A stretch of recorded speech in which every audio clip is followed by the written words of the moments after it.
చేసే ఆస్తిపాస్తులొద్దు, బిరుదులెన్నో తెచ్చిపెట్టు పదవులు వద్దు,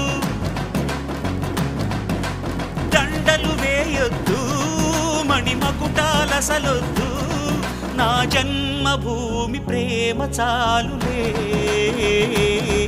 నా గోరంత చెమటకు కొండంత సిరులిచి పెంచినది ప్రజలే కదా, నా తనువును ధనమును ప్రజలకు ప్రగతికి పంచుట పాడి కదా.